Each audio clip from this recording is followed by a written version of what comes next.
Hey, Bruce. Chris Chapman, Fox Sports Las Vegas postgame show.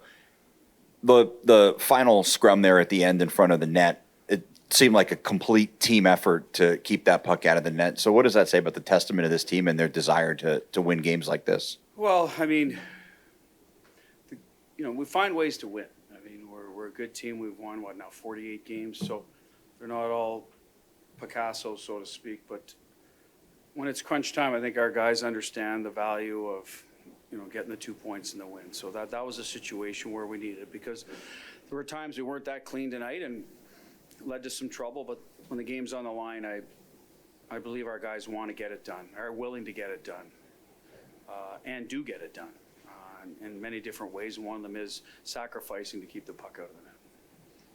You move one step closer to winning the division. I know that's a goal going into the season, but now that it's one step away or one win away, just how satisfying will it be if you get there?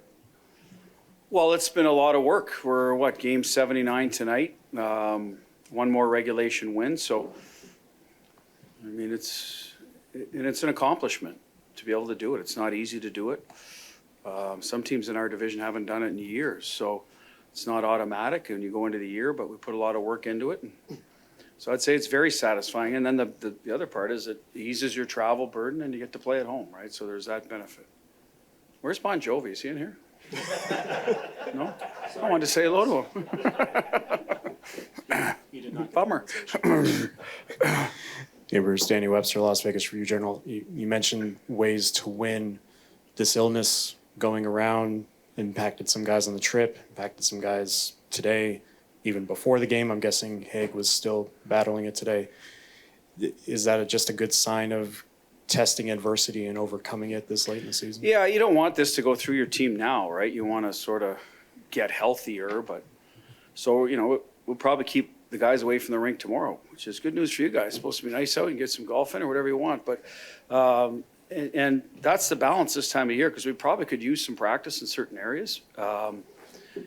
But at the end of the day, we got to, we want the guys to be as close to 100% as possible. So it is a tough time of year. Other guys get to go in. If everyone was healthy, maybe a guy like Heidi who hasn't played, Holtz is back up, Schwinny, they wouldn't get some reps. And if, we have an extended run, you're going to need your depth typically. So these games matter more to them and can really benefit them. And, Sammy's situation allows us to get a look at Schmid, so there's always some positives. You just don't want it to go through your whole, you know what I mean? Hopefully one or two more guys and that's it. You don't want every guy in the team to go through it, because it does take you a little while to get to back up to speed.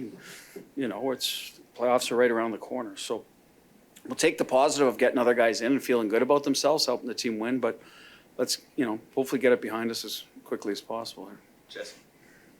Hi, Bruce. Jesse Grange with The Athletic. Obviously, the penalty kill has been a lot better lately, and McNabb said that he thought one of the biggest keys was just up ice pressure and disrupting things. Just what have you seen from the penalty kill, and how happy are you with it? Well, he's right, and that's something talked to Johnny about a little while ago about, okay, how do we spend less time in our end, realistically, without altering? I think our structure's good. We don't give up a lot of grade A's. We're giving up goals. I think we've given up more unfortunate ones this year than probably the numbers haven't been kind to us. Like I remember going into Chicago and one goes off Bertuzzi's. They have a set play back door, but he's got another one that bounces off his foot. O'Reilly and Nashville, those start adding up, some fortunate ones. So, we implemented that. Let's get up ice and buzz a little more, disrupt the rhythm of the entry without giving them odd man rushes, right? So the guys have bought into that well. Focus a little more on our face-off wins, structure on our clears to maybe give the D a little better chance to get it out. So I think those two things have got us have allowed us to spend less time. So it's as simple as that. And I think our guys, we have good skating forwards, with the guys that kill. Carly Smitty, who's not new here, but came later. How we can get up ice. Jack, so we got lots of guys that can buzz. So let's use that to our advantage. And they've bought into it well. There has to be a certain rhythm to it, or you're going to get caught in between. And they've found a way to find the right rhythm, whether if they don't disrupt, at least they're not getting caught. We're back in our structure. We can still hold the blue line. Last two will go Paul. Ken. Hi, Bruce. Paul Little Santos, NHL.com. Brady McNabb is a consistent. He mentioned consistency when he talked to us earlier. How important is it to have a player like that who's so steady and so consistent for you? Well, it's a big reason why our D-core is, I think considered one of the premier ones in the league. Is you get guys like him. He's probably underrated around a lot of teams. Now, that's probably less so after, we won and people saw what he could do night after night against good players. Now him and Theo have been a pair for a while, so hopefully he's getting his credit. But you need consistent players, and that's where we can go up and down our lineup with some veterans that have been around here. Like, some nights you're not going to be at the top of your game where you're dynamic and standing out, but if help the team win, do the little things. I think what Nabber does well is he recognizes that. He's not going to get out of his comfort zone if he has a bad couple of shifts or the puck's it's not going his way. He's not going to go force anything. He's really mature in that regard. Like, hey, I'm just going to let the game come to me. Eventually it will, and I'll get some opportunities to maybe make a few plays or get a big hit or a block, whatever, his specialty is, a little bit of those things. And that's what he's good at. He manages his game very well. It's probably why he's plus 30 something, right? He's just not going to chase it very often.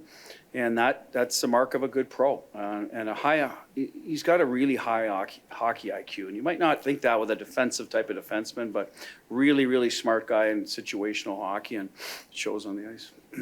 Last one, Ken. What's your Bon Jovi song of choice? I always liked Living on a Prayer when I was younger. I mean, that's the automatic one.